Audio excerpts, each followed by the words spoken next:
Bonsoir à tous, ravi de vous retrouver pour le 18h30 à la une ce dimanche. La nouvelle zone économique de Fnedr accueille ses premiers commerçants à une vingtaine de kilomètres du port Tangemed. Le projet est prometteur pour le développement économique et l'essor touristique de toute la région du Nord.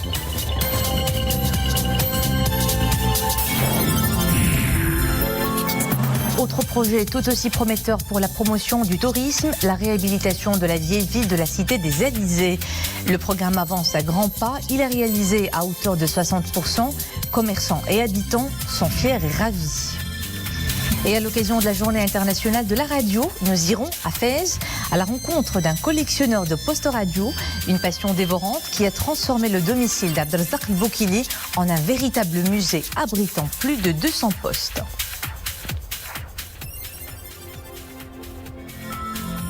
L'Ukraine pour entamer cette édition. Face au spectre d'une invasion de l'Ukraine par la Russie, de nombreux États appellent leurs ressortissants à quitter le pays et modifient ou réduisent la présence de leur personnel diplomatique. Parmi ces pays, le Maroc. L'ambassade du Royaume à Kiev a recommandé hier aux citoyens marocains se trouvant en Ukraine de quitter le pays pour leur sécurité. Des vols commerciaux sont disponibles. Dans un communiqué de la représentation diplomatique, l'ambassade appelle également les citoyens marocains désireux de se rendre en Ukraine à reporter leur voyage à l'heure actuelle. Des numéros de téléphone sont mis à leur disposition pour tout renseignement.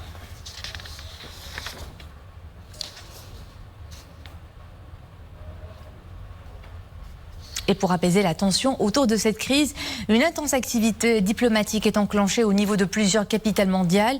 Des efforts diplomatiques marqués par une frénésie d'appels téléphoniques et d'échanges entre les dirigeants occidentaux et Moscou. Les présidents français et américains se sont entretenus par téléphone avec Vladimir Poutine, en vain. Ils ont échoué à atténuer les tensions.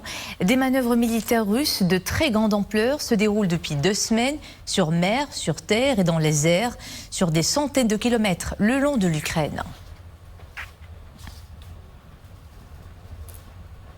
C'est un projet d'une portée majeure pour la population du Nord. Une nouvelle zone d'activité économique est aménagée à Fnedr pour la promotion de l'activité économique et touristique au niveau de la région. Dans un premier temps, elle bénéficie à 53 commerçants. Une plateforme pionnière au niveau local et national qui a coûté la bagatelle de 200 millions dirhams. Fnachakil Alaoui, Abdelali Gnouni et Omaï Maramli. Zone d'activité économique de Fnedr. Ces entrepôts flambant neufs sortent tout juste de terre. 10 hectares, des plateaux bureaux, des locaux de vente et des entrepôts qui seront bientôt remis à leurs propriétaires. Des commerçants heureux, ils y voient une lueur d'espoir, une embellie pour leur activité. Le Covid a anéanti notre activité commerciale. Ces nouveaux locaux sont dotés d'une infrastructure adaptée.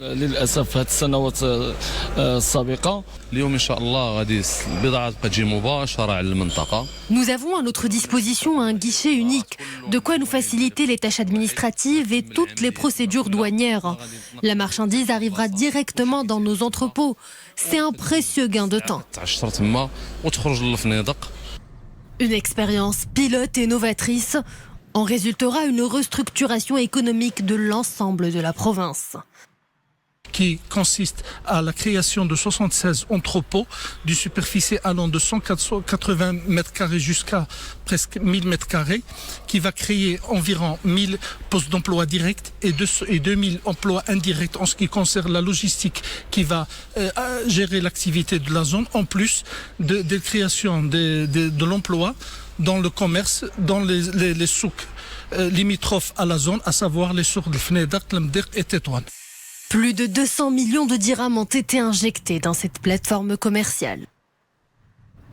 Le point de la situation sur les chiffres des dernières 24 heures du Covid. La décrue se confirme de jour en jour. 634 nouveaux cas et 15 décès. Les cas graves ou critiques se chiffrent à 514, dont 25 sous intubation. Et durant les dernières 24 heures, le nombre des primo-vaccinés a atteint 24 702 344 personnes.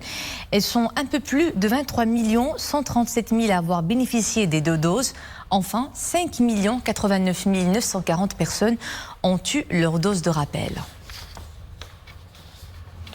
L'ancienne Médina d'Essaouira à l'heure de réhabilitation et se refait une beauté.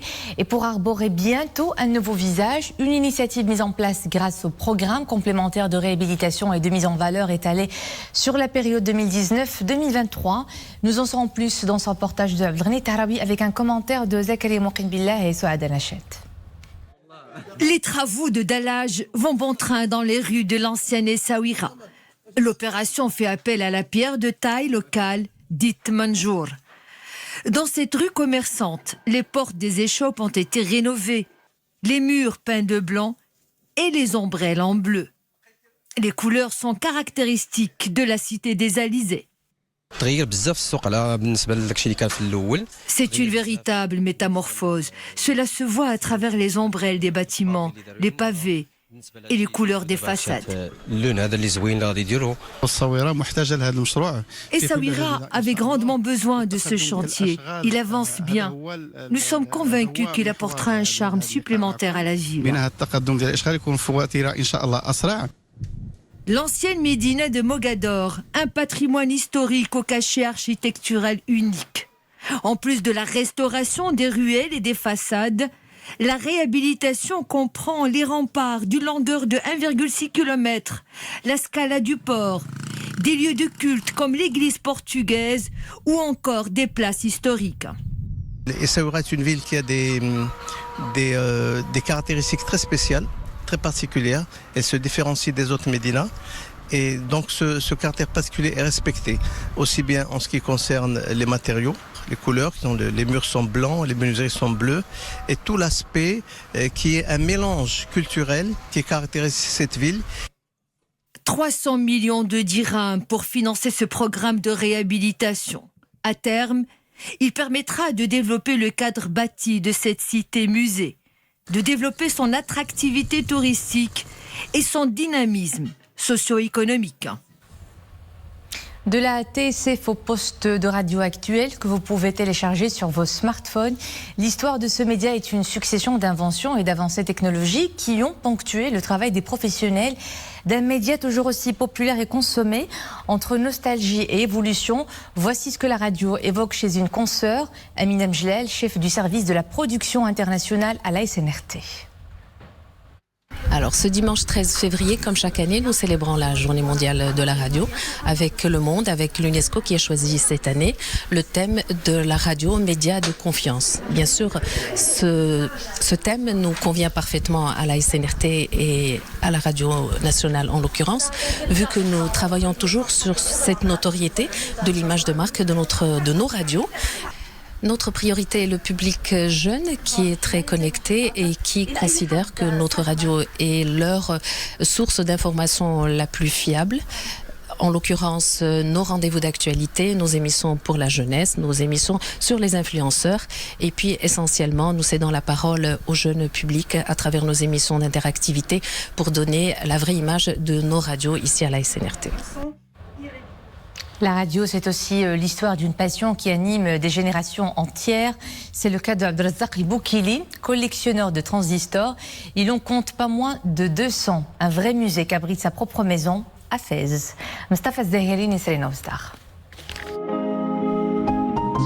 Dans ce grand espace se cachent des trésors inestimables. Des centaines de postes radio authentiques, tous bien entretenus et bien agencés. Certains remonte aux années 30. Derrière cette incroyable collection, un amoureux de la radio, Dr Abdelrazak Boukili. Ici, ce médecin de profession revisite chaque jour l'histoire de son pays et celle de sa famille.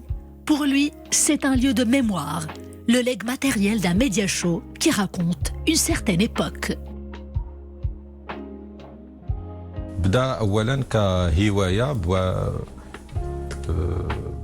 Ce que vous voyez autour de moi, c'est le fruit de 40 ans de recherche passionnée.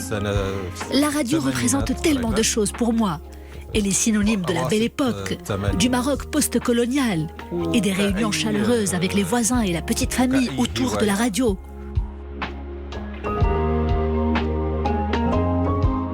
L'homme se passionne pour ses appareils rétro plus que tout. Il en prend soin au quotidien. Il veille à les dépoussiérer et surtout à ce qu'ils soient toujours fonctionnels. Pour cela, il se fait assister par 2 amis, des techniciens de maintenance tout aussi passionnés. Il prend soin de ses postes radio comme s'il s'agissait de ses propres enfants. Et chaque appareil a une fiche qui lui est entièrement dédiée.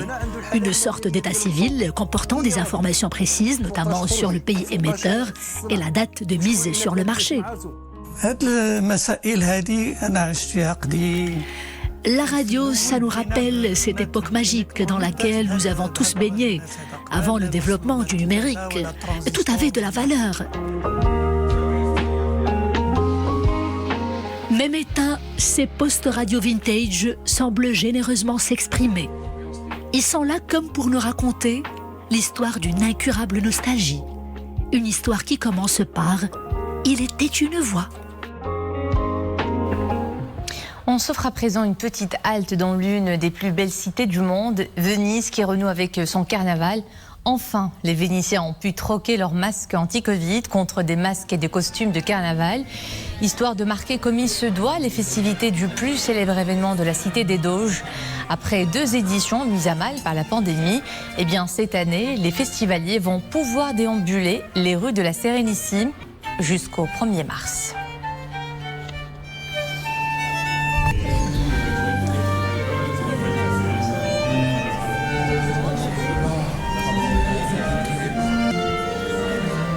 Et le moins ce qu'on peut dire, c'est qu'on aimerait bien y être.